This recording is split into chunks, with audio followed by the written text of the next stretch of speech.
Hello students. तो ध्यान देंगे, पीछे के क्लास में जो हम लोग का सेशन चला था, ये नाउन का सेशन चला था। और आज के क्लास से जो हम लोग का सेशन शुरू हो रहा है, प्रोनाउन का शुरू हो रहा है। बिल्कुल बेसिक से लेकर एडवांस तक के लेवल को हम टच करने जा रहे हैं।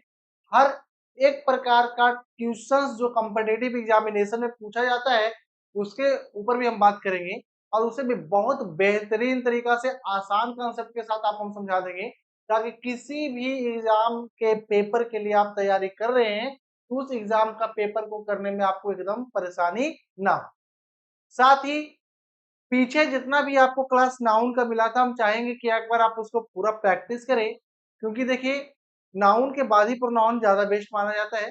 तो यदि आपका प्रैक्टिस पीछे बेहतर है, तो अभी से आपको बात बहुत ज्यादा बेहतर तरीका से समझ में आएगा, क्योंकि पीछे की बात को रिलेट करके आगे क्लास बनाया गया है। तो आज के क्लास में हम लोग प्रोनाउन को शुरू करते हैं बाबू। ठीक है, चलिए ध्यान दीजिएगा। सबसे पहले हम लोग बात करते हैं आखिरकार डिफिनेशन इसका क्या हो सकता है, प्रोनाउन का डिफिनेशन क्या होगा।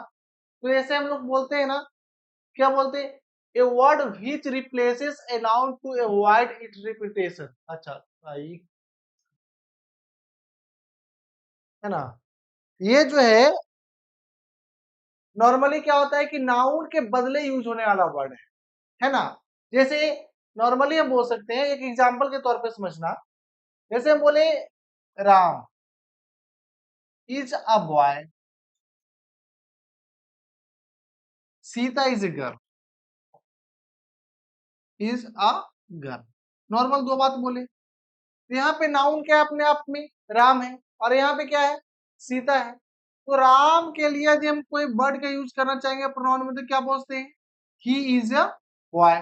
और सीता के लिए यदि हम कोई वर्ड यूज करना चाहेंगे, सीता के लिए, तो क्या बोलते हैं, सी इज अ गर्ल। नॉर्मली बोल सकते हैं ना, क्लियर। यदि हम बात करें इसके टाइप्स के ऊपर, तो सबसे पहला टाइप्स है पर्सनल प्रोनाउन। पहला क्या है, पर्सनल प्रोनाउन, जिसके ऊपर आज हम बात करने जा रहे हैं। तो सबसे पहला यदि हम बात करें, तो पर्सनल प्रोनाउन रिलेट कराता है आपको पर्सन को। किसको रिलेट कराता है, पर्सन को। जैसे देखिए, यदि पर्सन को देखा जाए, तो first person, second person, third person आप लोग जानते हो ना, ये उसी के बारे में नॉर्मली ये बात को बोला जा रहा है। जरा बात को समझिए। ऐसे सबसे पहले हम इसको नॉर्मली समझाना चाहेंगे आपको सब्जेक्टिव केस, पोसेसिव केस और ऑब्जेक्टिव केस के अकॉर्डिंग। ठीक है, देखिएगा। जैसे आई जो है, आई फर्स्ट पर्सन है ना। तो आई और बी जो है, ये आपका फर्स्ट पर्सन है, तो इसको हम बोल सकते हैं, ये हमेशा जैसे यहाँ पे इस बात को हम तोड़ करके और आसान बनाकर समझाते हैं, ज्यादा आसान कर देते हैं इसको। ठीक है, जैसे आई है, तो आई अपने आप में कैसा सब्जेक्ट है, सिंगुलर सब्जेक्ट है। तो इसके साथ जब भी आप वर्ब यूज करोगे, तो वर्ब कैसा होगा, वो वर्ब आपका सिंगुलर होगा। ठीक है, इसी प्रकार से यदि आप देखोगे, तो इसका जो ऑब्जेक्ट होता है, ऑब्जेक्ट इसका क्या होता है, मी होता है। और पोसेसिव केस इसका क्या होता है, ऑब्जेक्टिव केस इसका मी होता है, पोसेसिव केस इसका माई होता है। बी है, बी जो है अपने आप में प्लूरल सब्जेक्ट है, और इसके साथ जो वर्ब यूज करोगे, वर्ब भी कैसा यूज होगा, प्लूरल वर्ब यूज होगा, है ना। इसका जो ऑब्जेक्ट होता है अस होता है, ऐसा पोसेसिव एडजेक्टिव यानी पोसेसिव केसेस का आवर होता है। ठीक है, अब देखिएगा, यदि बात करें यू का, तो यू जो है सिंगुलर सब्जेक्ट और प्लूरल सब्जेक्ट दोनों है, इसीलिए इसके साथ सिंगुलर और प्लूरल दोनों टाइप का वर्ब का यूज हो सकता है। इसके साथ दोनों टाइप के वर्ब का यूज होगा, सिंगुलर हेल्पिंग वर्ब और प्लूरल हेल्पिंग वर्ब दोनों का यूज हो सकता है। इसका ऑब्जेक्ट भी यू होता है, पोसेसिव एडजेक्टिव भी यू ही होता है। बात क्लियर ना।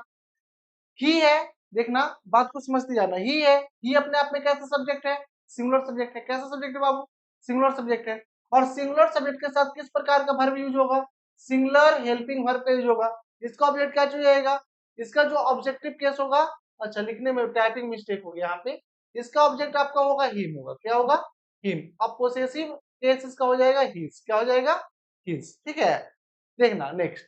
सी है, सी भी अपने आप में क्या है, सिंगुलर सब्जेक्ट है। इसके साथ जो वर्ब यूज होगा, वो भी आपका क्या होगा, सिंगुलर वर्ब होगा। इसका जो ऑब्जेक्ट होगा, ये हर होगा, पोसेसिव एडजेक्टिव भी इसका हर ही होगा। इट आपका सिंगुलर सब्जेक्ट है, इसके साथ वर्ब जो यूज होगा वो भी सिंगुलर होगा। इसका ऑब्जेक्ट आपका क्या होता है, इट होता है, और पोसेसिव केस इसका इट्स होता है। दे एक प्लूरल सब्जेक्ट है, और इसके साथ जो आप वर्ब यूज करोगे, वर्ब कैसा होगा, प्लूरल होगा, है ना। कैसा वर्ब आप यूज करोगे, प्लूरल एक्जुलर, प्लूरल हेल्पिंग वर्ब बोलो या एक्जुलरी वर्ब दोनों बोल सकते हो, जिसका ऑब्जेक्ट आपका देम होगा, पोसेसिव एडजेक्टिव इसका दियर होगा। साथ ही एक बात को समझना, फर्स्ट पर्सन जो होता है ये लिसनर होता है, तो सॉरी ये स्पीकर होता है, ये क्या होता है आपका स्पीकर होता है। सेकेंड पर्सन आपका लिसनर होता है। थर्ड पर्सन जो हो सकता है बोल सकते हैं क्या, ये अदर होता है। ठीक है, अभी हम बात को आगे लेकर चले, इसको अभी हम समझने की कोशिश करें तो नॉर्मली कुछ क्वेश्चन से समझते हैं, लेकिन इन क्वेश्चन को समझने से पहले एक छोटा सा बात को हम लोग समझते हैं। बात क्या है, जैसे यहाँ पे हम कुछ बात को लिखे, ये अपने आप में क्या है, एससी मतलब समझना सब्जेक्टिव केस, यानी जो सेंटेंस में सब्जेक्ट होता है, क्या सेंटेंस में जो सब्जेक्ट होता है। सेंटेंस में सब्जेक्ट के बाद बाबू सेंटेंस में, अच्छा ब्लैक ही है ना, तो ब्लैक के कारण आपको दिखाई नहीं दे रहा है, सब्जेक्ट ही है, तो सब्जेक्ट के बाद आप यूज करते हो किसका, वर्ब का, और वर्ब के बाद आप यूज करते हो किसका, ऑब्जेक्ट का। अरे बात क्लियर। सेंटेंस यदि हम बनाते तो सबसे पहले क्या लिखते हैं, सब्जेक्ट, सब्जेक्ट के बाद क्या लिखते हैं, वर्ब, और वर्ब के बाद क्या लिखते हैं, ऑब्जेक्ट।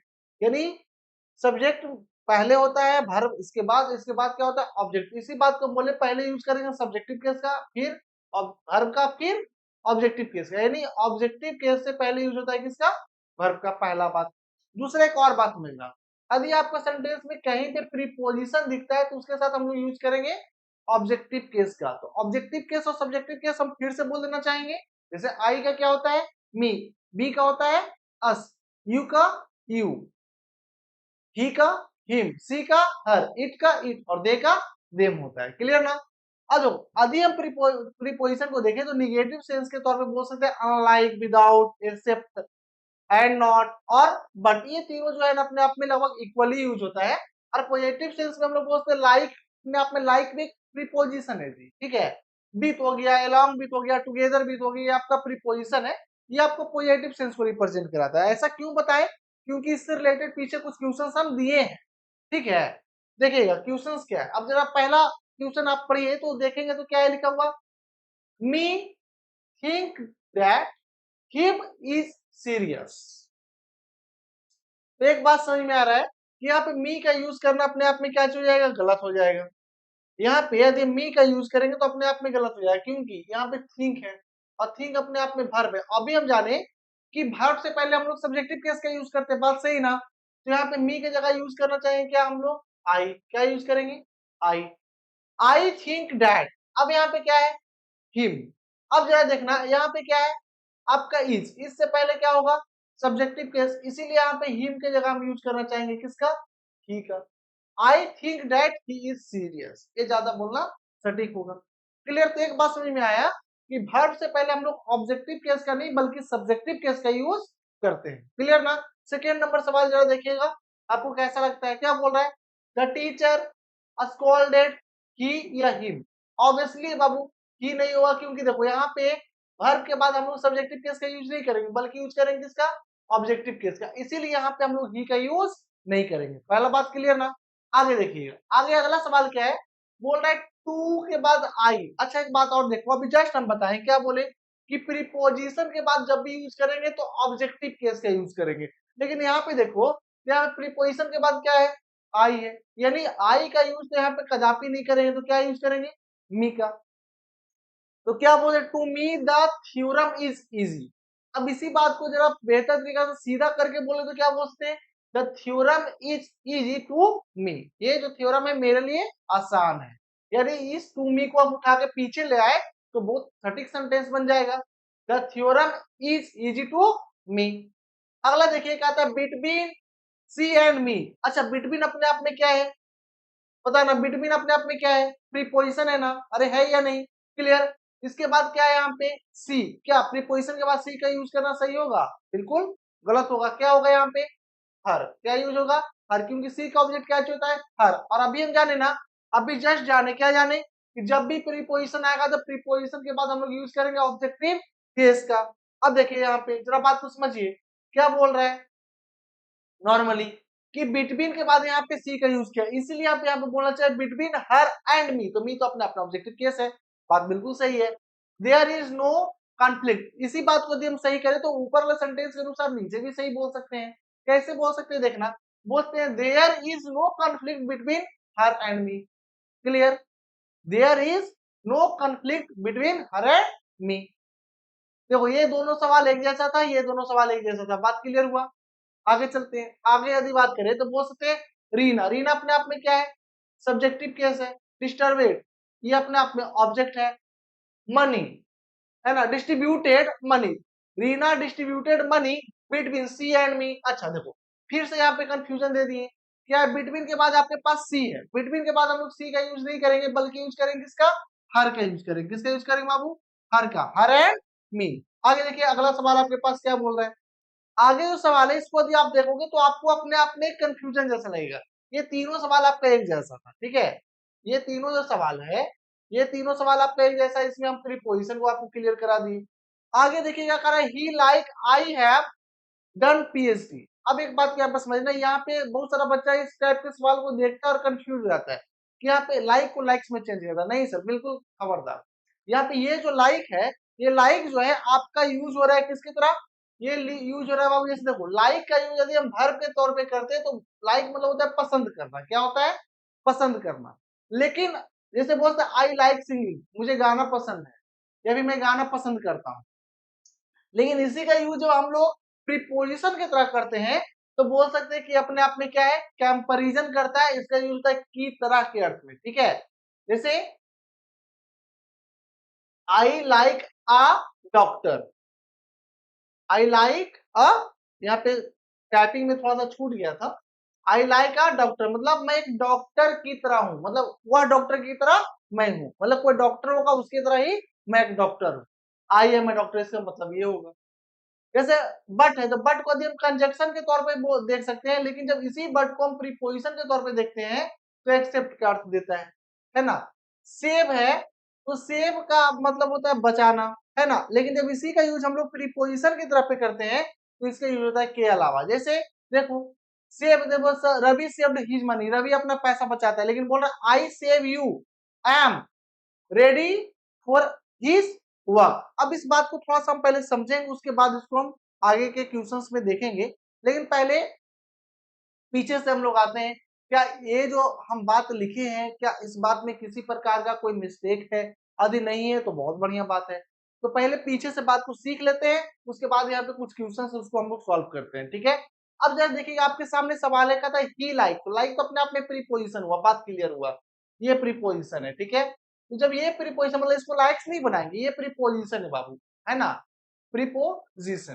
तो ये प्रीपोजिशन के बाद आई का तो यूज नहीं करेंगे बल्कि यूज करेंगे इसका मी का, ठीक है। तो ही लाइक मी, वह मेरी तरह है। अब देखो जब ये मेरी तरह है तो यहाँ पे हम यूज क्या कर रहे हैं? हैव का। तो यहाँ पे हैव का यूज नहीं करेंगे। यूज तो देखो हैव या हैज का यूज होना ये तो सब्जेक्ट के अनुसार का बात है। तो देखो ये सेंटेंस में सब्जेक्ट यहाँ पे है क्या? सब्जेक्टिव केस तो ही है, और ही के अनुसार हैव का यूज नहीं होगा बल्कि किसका यूज होगा? हैज का। तो क्या होगा? He like me has done PhD, ठीक है। आई एक्सेप्ट, एक्सेप्ट मतलब होता है के अलावा। जैसे देखो एक्सेप्ट अभी हम बताएं ये अपने आप में प्रीपोजिशन है जो कैसा सेंस देता है? निगेटिव सेंस देता है। एक्सेप्ट मतलब क्या बोलते हैं? के अलावा। अभी जस्ट इसमें भी हम एग्जांपल दिए, है ना। एक्सेप्ट जो है आपको के अलावा के अर्थ में ये चलता है, ठीक है। तो देखिएगा, तो बोले I accept he has seen this place. अब इस बात को पहले समझना, आई के बाद यदि एक्सेप्ट है तो ये अपने आप में क्या है? प्रीपोजिशन है। और जब ये प्रीपोजिशन है बाबू, तो प्रीपोजिशन है तो अभी हम जस्ट कितना देर से इस बात को दोहरा रहे हैं कि प्रीपोजिशन के बाद हम लोग सब्जेक्टिव केस का नहीं बल्कि ऑब्जेक्टिव केस का यूज करेंगे। और ऑब्जेक्टिव केस का यूज करेंगे तो बोलते हैं ही एक्सेप्ट हिम। अच्छा एक बात जरा देखना, ही एक्सेप्ट हिम है तो यहाँ पे तो हैज का यूज नहीं होगा। क्यों नहीं होगा? क्योंकि देखो यहाँ पे क्या आई, और आई के साथ तो भाई हैव का यूज होता है ना। तो क्या बोलते हैं? I except him have seen this place.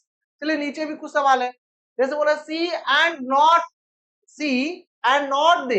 अब जरा देखो ये एंड नॉट दे यहाँ पे आया हुआ एक्सेप्ट के जैसा ही, मतलब के अलावा इसका अर्थ भी निकलेगा, है ना। तो जरा देखो तो हम बोलते हैं सी एंड नॉट दे, तो दे का तो यूज होना अपने आप पे गलत हो जाए। क्यों? क्योंकि अभी हैव कर रहा है किसके जैसा? प्रीपोजिशन के जैसा। तो यहाँ पे दे के जगह यूज करेंगे किसका? देम का। और जब देम का यूज करेंगे तो ये तो आपका ऑब्जेक्ट हो गया। तो यहाँ पे क्या यूज है? आर का। ये सब्जेक्ट के अनुसार सी के अनुसार क्या चीज का यूज हो जाएगा? इसका। अरे क्लियर ना बात। तो क्या हो जाएगा, see and not him, sorry, see and not them is invited here.